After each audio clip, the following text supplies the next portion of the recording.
Hello, this is Dr. J back with some more Let's Play Class of Heroes 2G Remaster Edition.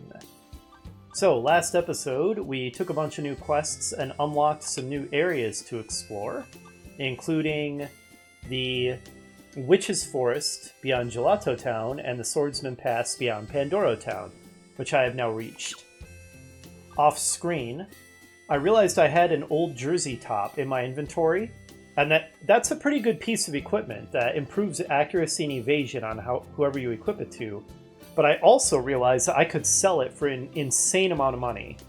And although it wasn't an easy decision because it's such a good piece of gear, I did sell it because selling it allowed me to equip Aisha with a short bow and arrows, which has made her super deadly, and now she does as much damage or more than the frontliners. So that's pretty awesome, and I think that it was overall worth selling the old jersey top, even as good of a piece of early game equipment as it is, in order to be able to equip Aisha with this weaponry, and now all of my characters can participate in attacking, which is always a high priority for me to reach the point where they can do that. So that's pretty awesome. Also, all of my frontliners gained levels, and they were all pretty good levels, just while I was on my way to Pandoro Town. So they were all pretty close to level ups. And I do believe that it said Grum got a new spell. Sight, increase ally accuracy, stacks with repeated uses. Only works on one ally though, so not too exciting. Oh, what's Galvanize? Undo an ally's petrification. Okay, that seems pretty useful. Alright, so with that said, now that we're in Pandoro Town, we could check out Swordsman Pass, which is another new labyrinth. Looking forward to this one. And seeing how similar or different it looks compared to my memory. Oh, is that Gelato waiting right there? Now, she's going to refuse to fight us, I think, because there's 6 of us. Right now, it's not really looking like my memories, because it looks really similar to the Forest of Beginnings, except just with a darker sky. You know, it's very cloudy instead of a blue sky. I had remembered it being a bit more mountainous, so I guess my memory was a little inaccurate with this one. That said, I'm not complaining about the way it looks. I think it's pretty awesome and atmospheric, just like every other place we've been to so far. So is this you then, Gelato? Oh, there's that evil Joe-sama laugh.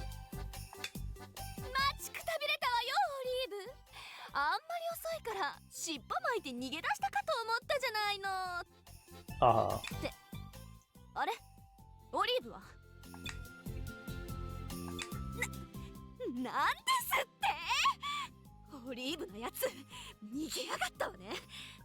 Gelato's voice actress really does just not know how to ever dial it below 11.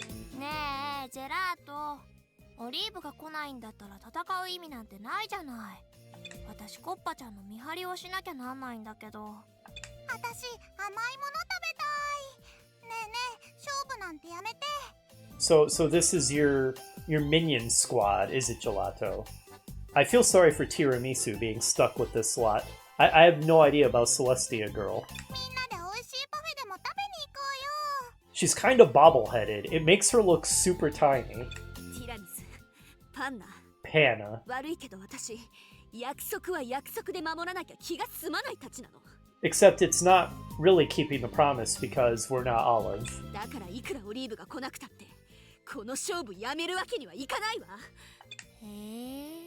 I like Tiramisu's reaction.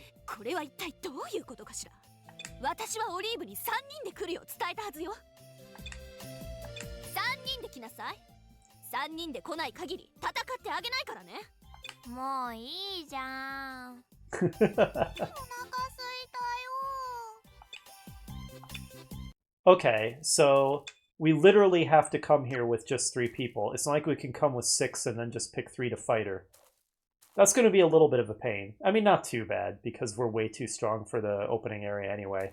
But we'll have to go in the menu and edit our party, etc., and I'm lazy. So we're going to do that later, but first we're going to explore the Swordsman Pass as a group. It's so satisfying that Aisha can actually fight now. That said, we're going to have to encounter a tougher group than that to see what she can do. Oh! Our first exposure to move tiles.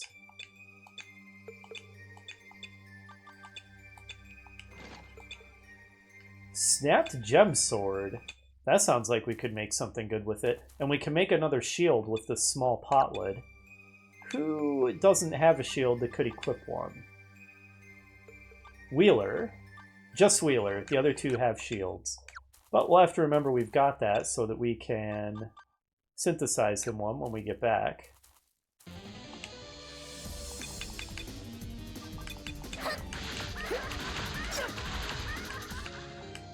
Like I said, it's going to take a tougher group than that for us to see Aisha's new attack, since despite the fact that she should be the fastest in the group, she keeps losing agility, so she is not the fastest in the group. Not by a long shot. This does seem easier than the Witch's Forest, so maybe we are intended to come here first.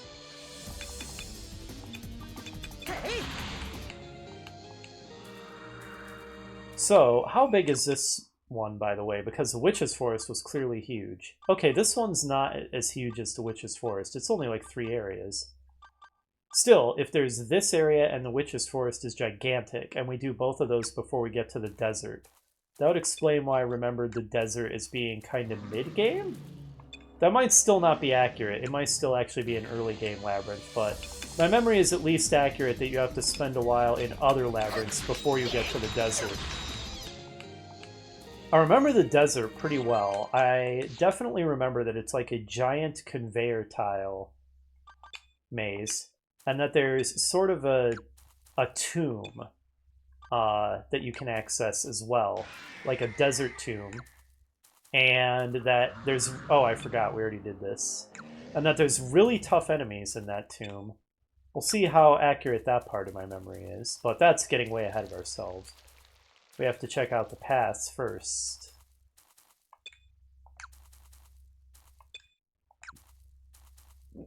Okay, this I remember. That there's these giant crevices in the Swordsman Pass. I remember them kind of being filled with fog, but that could just be my memory being inaccurate. Can we cross them with float on?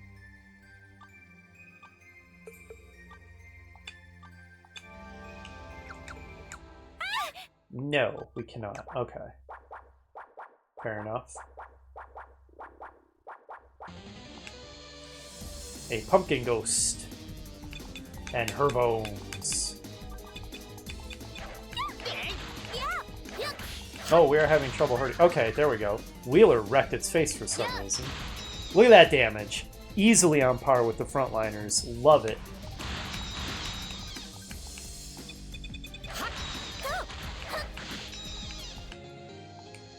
Now that we got a demonstration of Aisha's power with that short bow, I'll probably go through the fights a bit quicker from this point. You know, our normal super fast speed. Get out of here. What are you thinking? What outcome did you expect?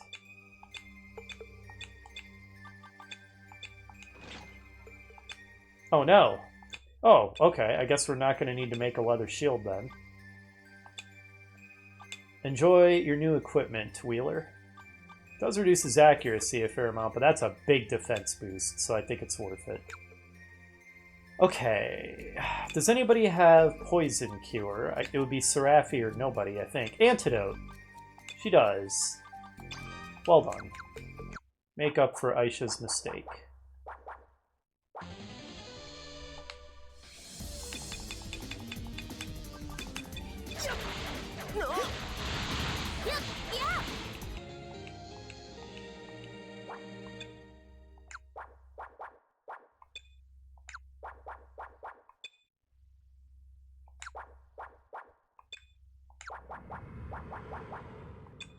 Sorry, I'm going to be checking the map a lot when I... Oh, that is a lot of enemies. When they're layered that many deep, it makes me want Big Bang or some other spell that can hit multiple rows.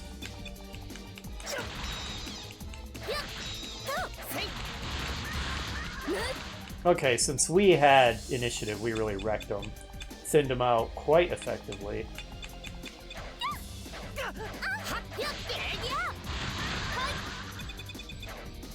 Oh, that's a new enemy back there.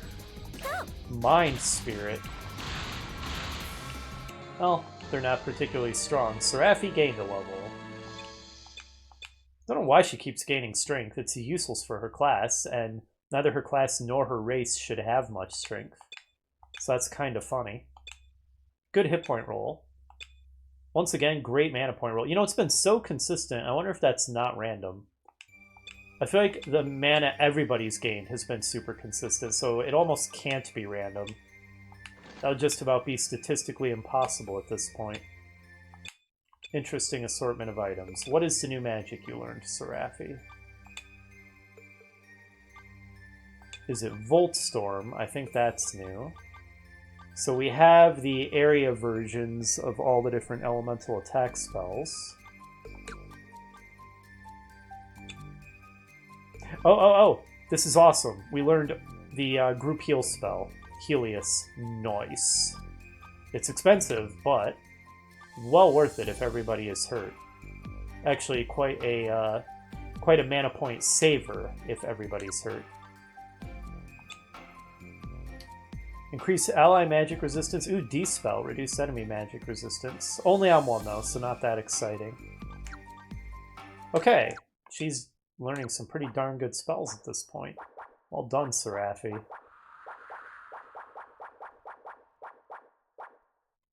Gunning for keeping that MVP slot. That tends to happen when you're both the black mage and the white mage of the party. Alright, this doesn't look particularly threatening. And indeed it wasn't. Well done, team.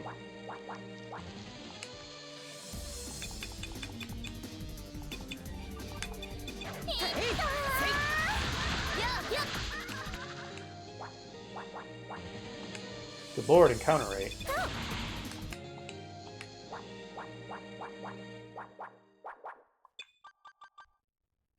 I'm sort of starting to vaguely remember this very zigzaggy pattern for Swordsman's Pass.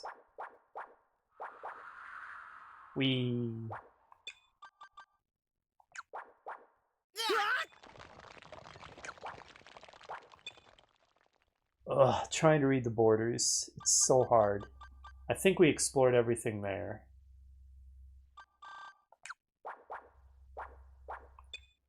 We didn't explore everything up there. Ugh, I know, you won't fight me till I bring 3 people. Okay, maybe I did then. No. I didn't. I have to go this way. There we go. Tree Cracker. That single Tree Cracker just keeps popping up. I don't know how he thinks that the fight's gonna go differently than that. Okay, can probably save some time by going through that teleporter.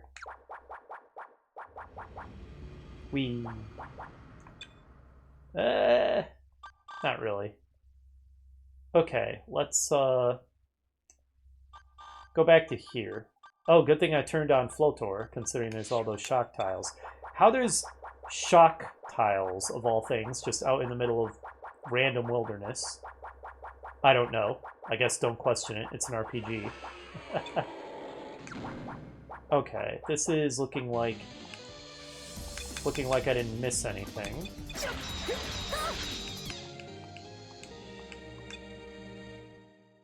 Yeah, I don't think I did. Okay, so let's just go through here again.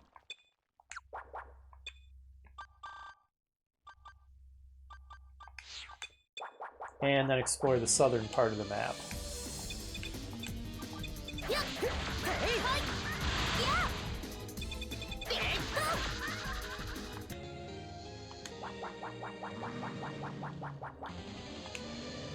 Oh, that's a group. Interesting. Maybe I should actually hit one of them with a real spell. Fire Blaze.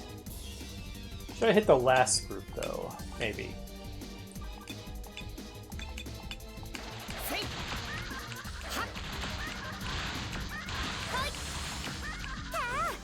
I just like to watch that animation. It's so satisfying after the super lame animations of the first game. I can't get over it. Oh no, Candy is feared.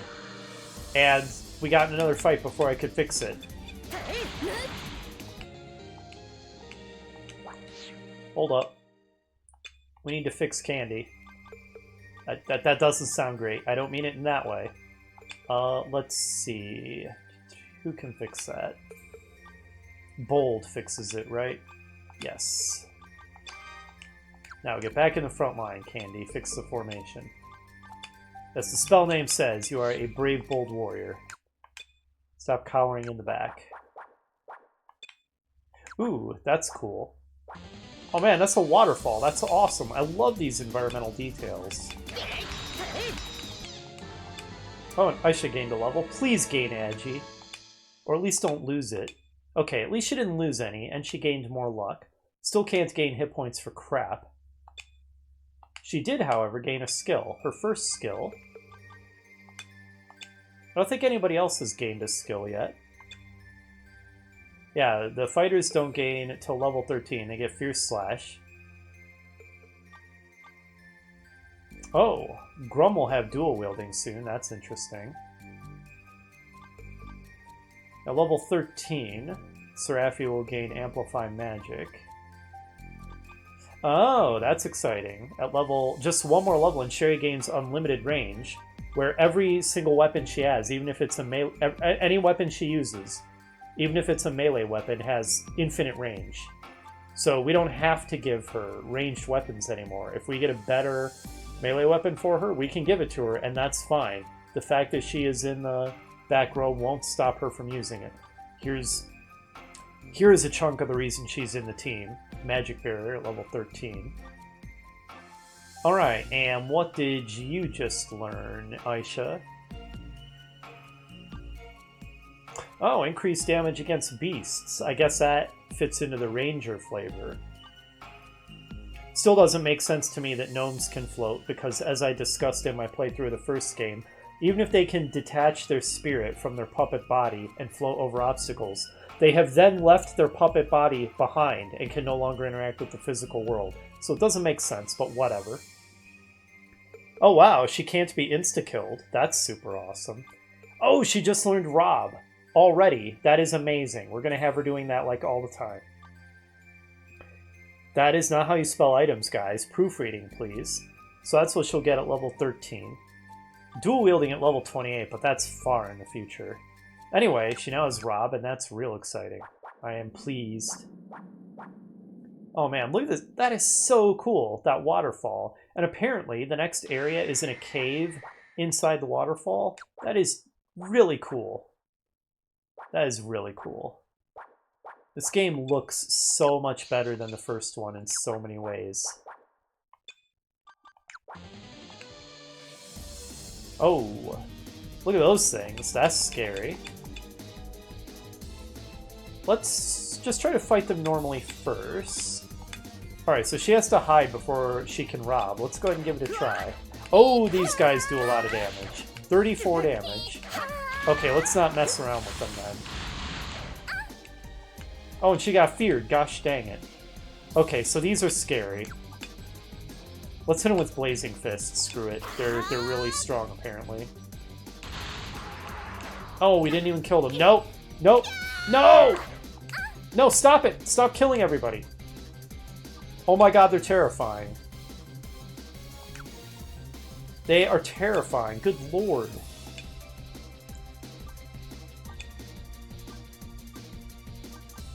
I don't even know what to do. Just kill them.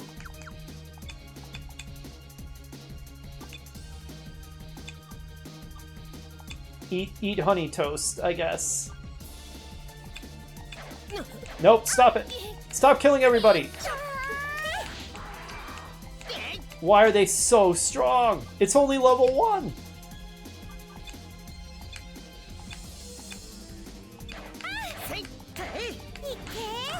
Oh my god.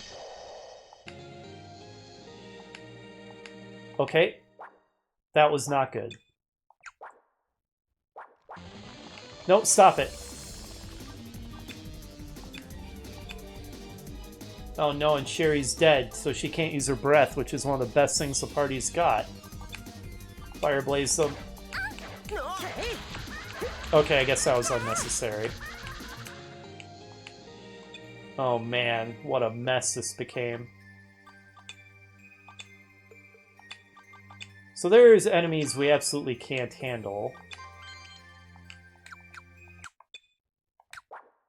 On both of the new paths. Good to know, I guess.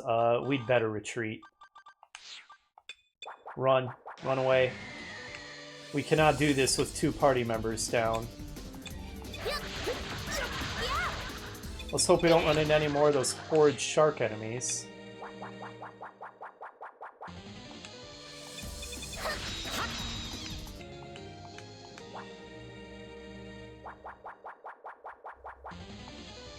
No! Run. Run away. We can't run because Aisha's dead. Oh my god. And we still can't run because Sherry's dead and she has the fleece spell. What a disaster. I mean, we could try to run manually, but I think the success rate on that is super low. Use Blazing Fist.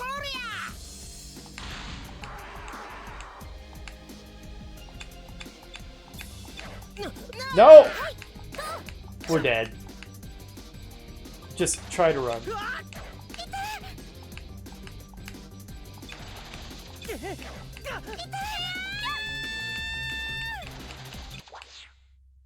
Oh my god. This is such a disaster.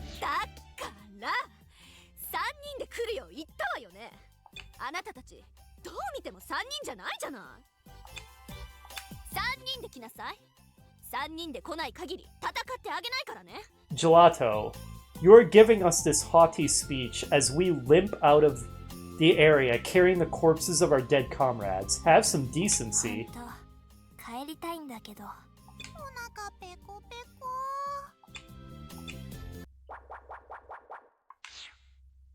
Yes, I do. I did not mean to go to this. I meant to go to this. I am an idiot. I went to the wrong thing. Because I just saw circle and was like, we need to get to the magic orb. But that is a teleporter, not the magic orb. The magic orb is this thing. Oh my god. Are we going to die because of my stupidity? We might. Make no mistake about it, we could. If we run into any more of those shark things. Don't run into any more shark things. Don't run into any more shark things. Don't run into any more shark things. Okay. Up to Wheeler and Candy. Nope, stop. Let me leave. Okay, let's not be stupid this time. Back to Crostini. Oh my gosh, I have to resurrect like my entire party. First of all, that's expensive, and secondly, one of them could turn to ash and permanently die. Oh, what a disaster that was. Man, there are some overpowered enemies in these new areas. Okay, nobody become lost, please. Gosh, it's so expensive to res them all. Okay, Grum is okay. Seraphi's okay. Aisha's okay. Sherry is okay. Alright. So the worst possible disaster is averted.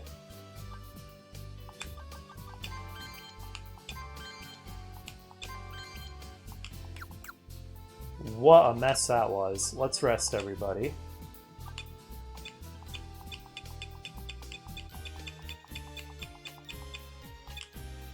Also fix the formation.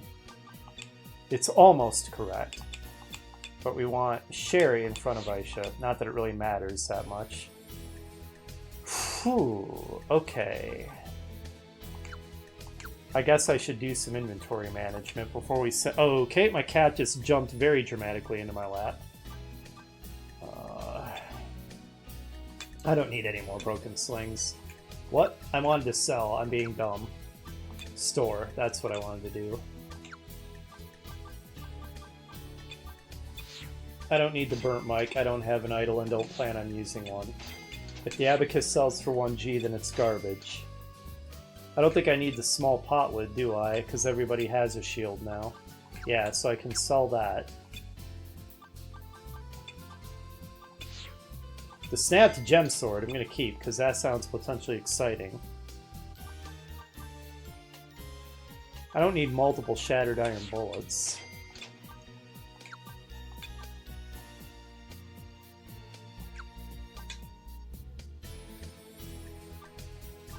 Courage Bloom, interesting. These exist to be sold. Alright, we have a bit of money now. We could consider getting some new equipment. I buy any good materials. This all makes just very basic stuff. More basic stuff. Nothing really worth getting there, I don't think. How about here?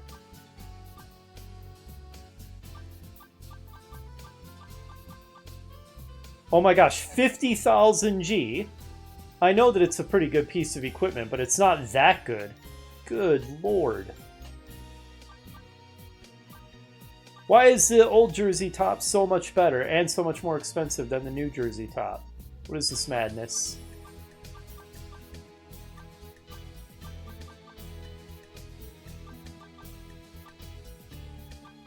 Not sure there's anything I really want to spend my money on at the moment. Okay. Well, that could have gone better. Let's make a save, because, you know, we gained some levels and nobody permanently died.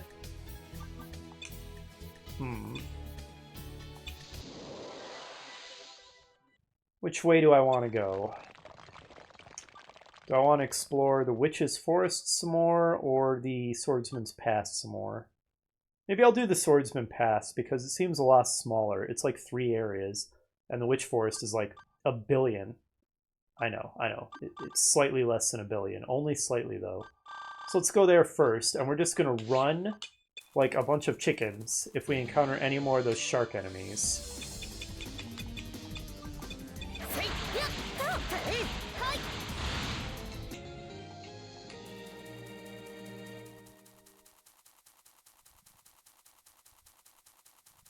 But yeah, it's kind of weird with their stats. Gnomes are actually best suited to being like wizard-type characters. Spellcasters. Because they get good wisdom and faith. But instead, they get access to weird classes like Fighter and Ranger that aren't that appropriate for the stats that their race gets naturally. It's quite strange. I don't think they can even become wizards, actually. Or mages, or whatever the class is called. I don't think that that's an option for them. And that is bizarre to me. They can become alchemists, I think.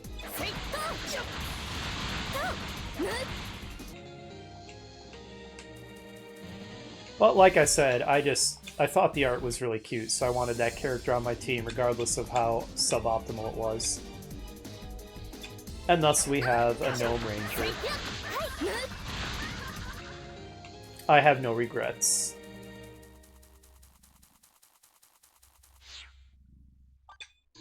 Oh, my cat's purring up a storm.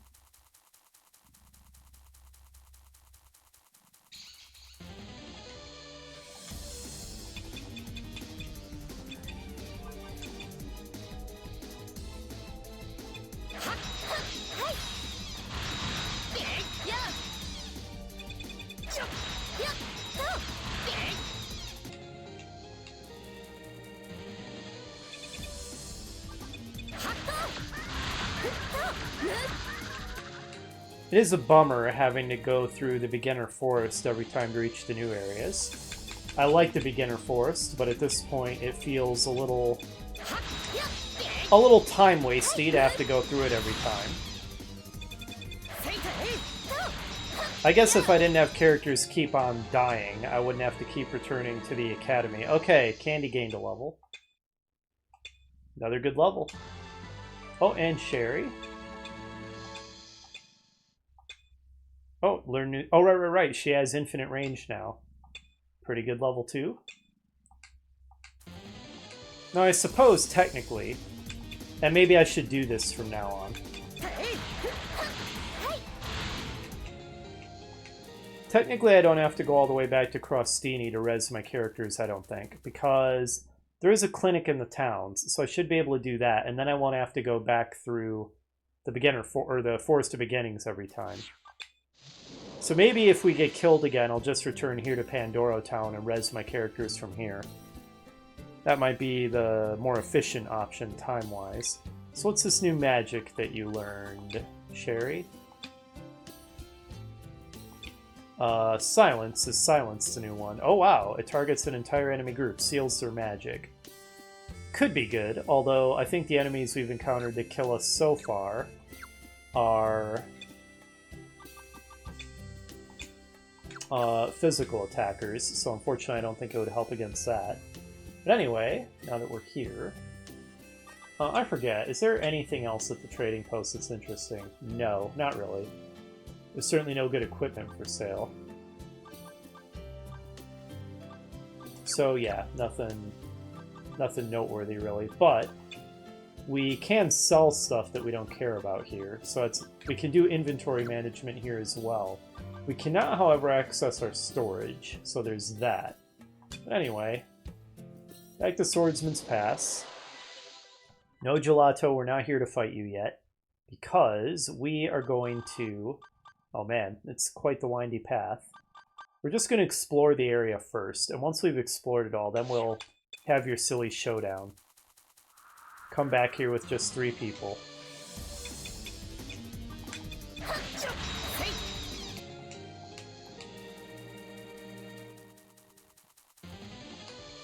As long as we don't encounter any of those flippin' sharks, I think we'll be okay.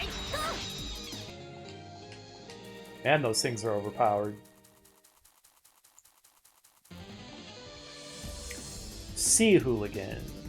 I think we can handle those. I think it's the sharks that are the really overpowered things. Okay, yeah, the Sea Hooligans don't seem like a big deal. Wheeler gained a level. Not an amazing hit point roll, but not too abysmal, I guess.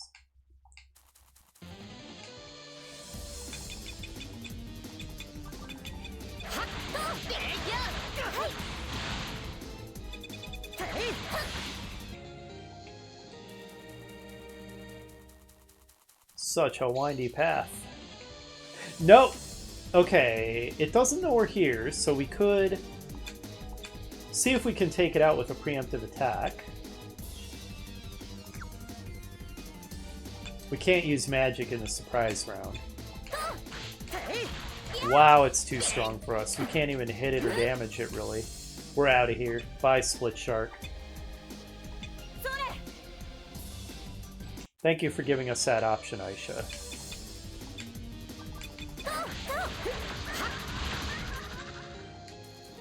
I suppose it's probably an intentional design decision that there are some monsters that are so strong that when you first encounter them, by far your best option is to run. And then maybe once you're much stronger, you can come back and actually fight them. Because they're way stronger than the rest of the monsters in the area. Way stronger. And there's no way they didn't realize that. So like I said, it must have just been an intentional design decision. Hey guys, let's put some monsters that are much stronger than everything else in the area that the player is just going to have to run away from when they first encounter them. Oh, I don't have float on. Given that we know that there are electric tiles, I should probably turn it on. Oh, I was hoping we'd go into a cave. But I guess it's just a tunnel, a short tunnel, and so there's not actually a map for it. Oh well, that's fine. Yeah, let's turn on float. Good lord, she already has so many spells. Certainly gets spells faster in this one than in the first game.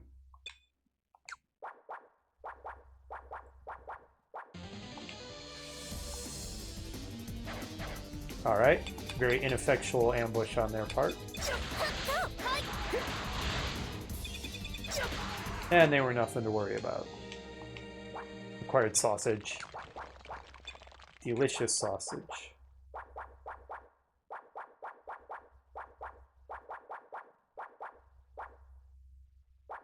My cat's still purring up a storm.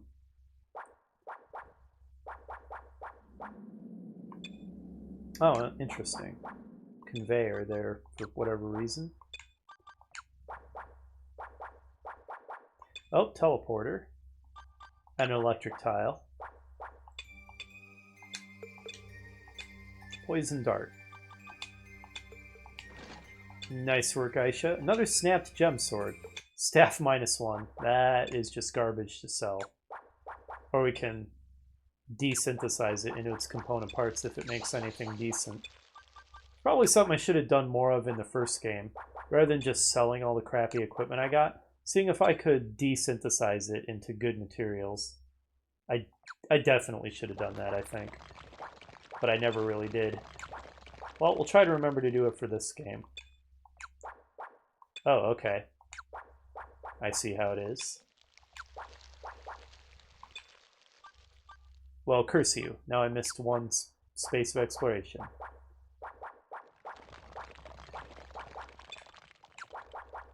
A lot of rock slides, apparently. They don't know we're here. Wreck them. 110 damage. Yeah, Aisha is kind of a killing machine with that bow, so that's pretty sweet.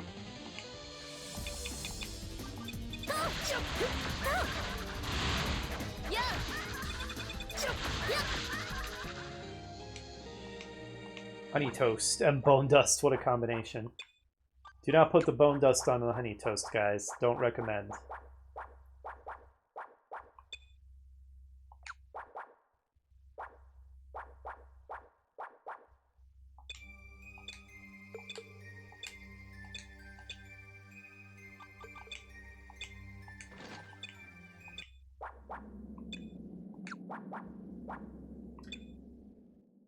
Oh wow, we got teleported to the opposite side of the map. But yeah, even though I did remember it being a bit more mountainous than this, so my memory of what it looks like wasn't entirely accurate, I'm not disappointed with how it looks. The fact that it looks so similar to the very first area, but a lot cloudier and moodier, is actually really cool. I really like the atmospherics of this place too. Like I said, it's moody with all those dark clouds and stuff. It's really cool. I like nerding out over atmospherics in video game settings. Or like any settings, really. Real life settings, too. Movie settings, book settings. If there's good atmospherics, I'm a big fan of that. Oh, and just like the first game, there are really weird enemies in this game. I haven't really mentioned that, but it's just as true here. Why there's so many evil coins running around this world attacking people is a mystery. Pretty strange. Maybe it's more social commentary. It's about the evils of money.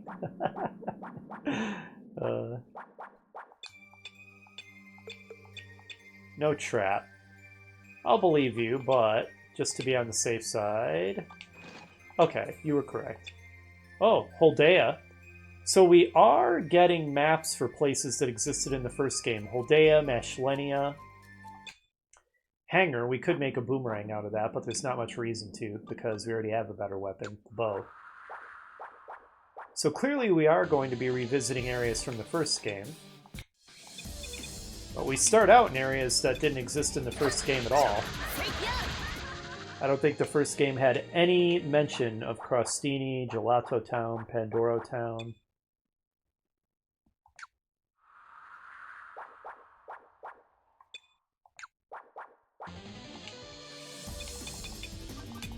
I haven't run into any sharks here, which I appreciate because those things are crazily overpowered.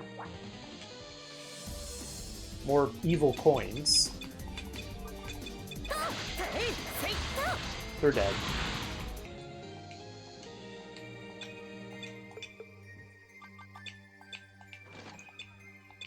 Ooh, an Iron Fist. Yellow Pants -2. Probably garbage.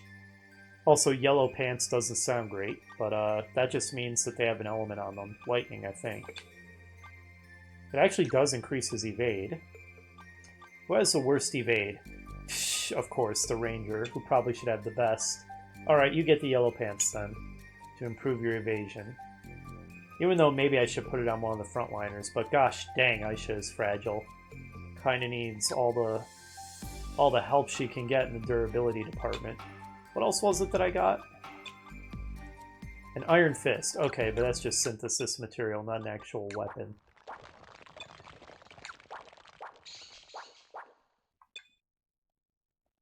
Okay, so I think we see the pattern here. There's a lot of sort of 3x3 areas with conveyors pushing you either in or out of them. I mean, that's not all there is, but that we're seeing a lot of that. And now I'm kind of forced to go in this direction again.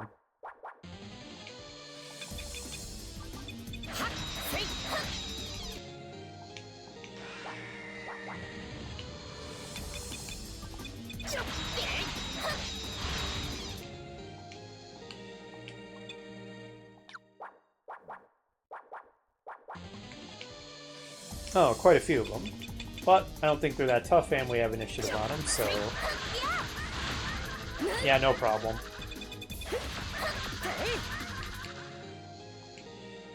Well done, team.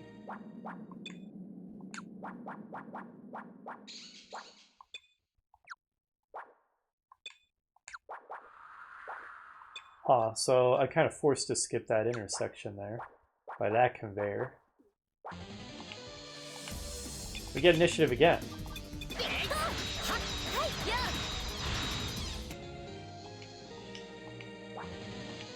Encounter rate. Alright, Grum gained a level. Looks like it was a pretty respectable level. And what spell did you learn? I think Volt is the new one. So Seismquake was a unique spell. The others are just spells other classes can learn too. I assume he's probably going to learn additional unique swordsman spells as he gains levels. This time we got ambushed, and it was completely ineffective. Looks like classic class of heroes, where the enemy ambushes are either completely ineffective and do nothing, or they end up one-shotting some of your characters, and it's extremely frustrating. We haven't encountered that yet, but probably it will happen. At some point.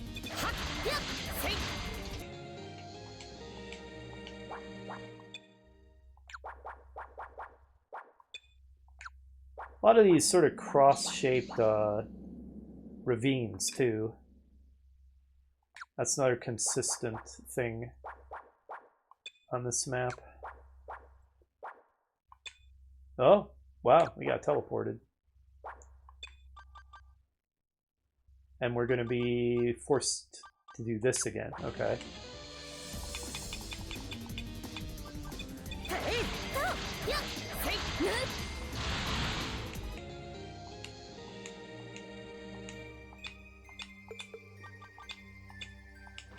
Aisha's still doing a great job, even if her agility somehow ended up being terrible. Really hoping she's going to gain some of those points back that she lost with all those level ups.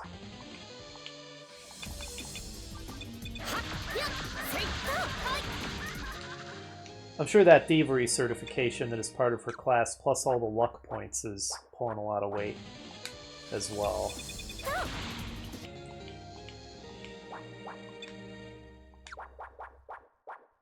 Okay. Take 2 for exploring this area.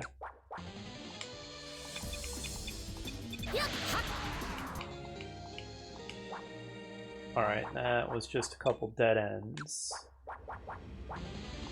The board encounter rate. Good ambush, guys. Very effective. You sure showed us.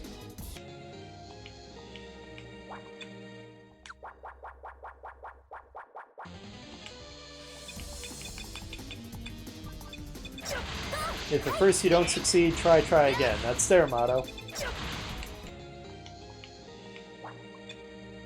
It's not always a good motto. It's not a good motto for them. It just causes them to get killed repeatedly, and that will always be the outcome.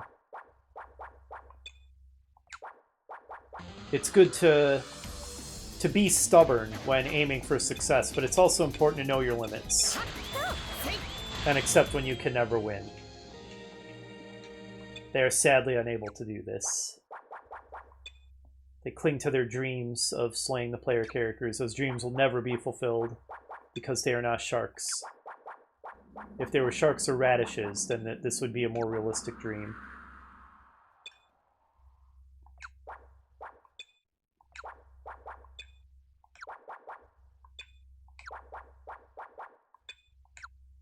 Okay, so I guess I want to go to the east from here. Also, I could try to end up in this area and go north, because there's clearly, like, I think a really long conveyor trail there. We can't get there from here. However, there does appear to be a single tile we didn't explore over there. And as long as it's not super inconvenient to do so, I will go for 100% map completion. That is a goal I eventually gave up on in the first game.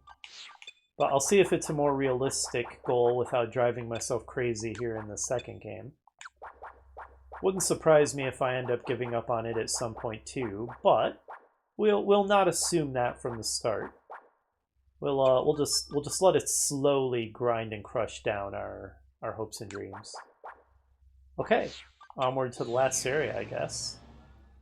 I'm going to go ahead and treat myself to a scum save since I got to a new area. And not only that, I'm going to go ahead and call it a video because that is a perfect transition point. So next time, we continue and possibly conclude our explorations of the Swordsman's Pass. Oh, I like these subtitle names. Death at Your Side, Where Many Swords Sleep, and Bear the Pain, Be Yourself. Very poetic. But yep, we'll see if we finish exploring this next time. And if so, maybe we'll try to have that 3-on-3 with Gelato and crew and see how that goes. I'll see you then.